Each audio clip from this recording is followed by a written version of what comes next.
You did the audit. You looked honestly at your teams, your coaching, and your leadership. And now you're staring at your findings, wondering, where do I even start? Here's where the standard planning process breaks down. And it's not a leadership problem, it's a design problem. The process hands you your audit findings, and you might make a list. And then this list becomes the plan. Today, 3 steps that turn your findings into a plan that will actually work. Step 1. Choose one priority domain inside a constraint. Not 2, not 4, 1. Here's where the standard planning model breaks down. Every leader who does the audit sees real problems in multiple domains. Your instinct is to tackle all of them, but your focus splits, the effort scatters, and 6 months later, nothing has fundamentally changed. Before you commit to your priority, set one more constraint.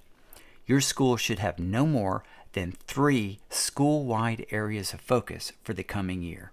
Your priority domain is one of those 3. The moment you exceed that number, everything competes for the same time, the same people, and the same energy, and nothing gets the depth that it needs.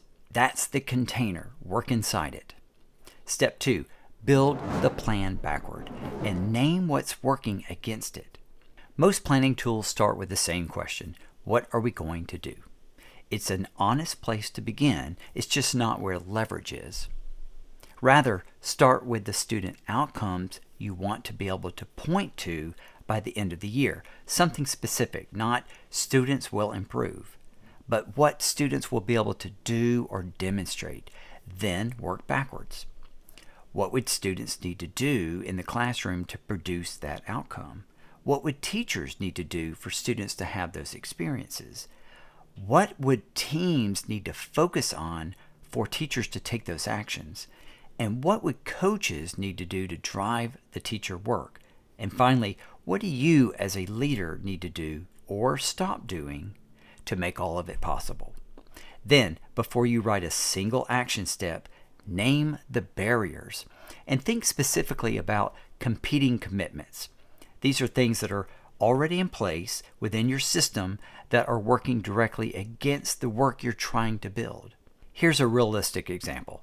You're committed to deepening coaching impact, but your master schedule already has teachers in grade level data meetings on Tuesday, district mandated PD on Wednesdays, and department work on Fridays.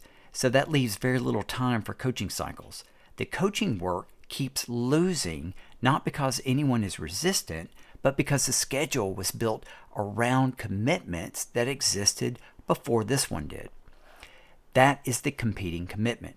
It needs to be resolved, not worked around. Is there something already in your school's commitments that is directly competing with the priority that you just identified?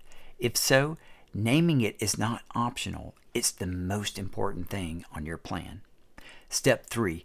Assign individual ownership, not collective responsibility.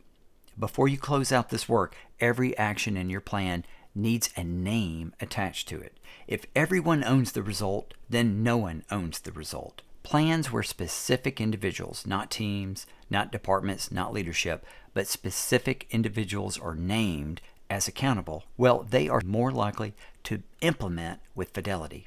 A coach, a department chair, a teacher leader. Each person owns something specific, not a general area, something they can report back on, something that can be monitored. Who else owns this is the wrong question. The right question is, who owns what and by when? And DeFore's research on results-oriented teams makes the final point clear. Teams that monitor their plans continuously get meaningfully different outcomes than teams that set goals in June and check on them in May. Monitoring is not optional. It's the plan. Build it from the start. And that's exactly what the action planning template is designed to do. Walks you through all 3 steps. Backward planning from student outcomes, barrier and competing commitments identified, and individual ownership with a monitoring schedule built in. Link is in the description. And if you missed part 1, the audit, watch that first. And if you're a principal or district leader who wants support building this before summer ends, my information is below. Hey, thanks for watching. I'll see you next time.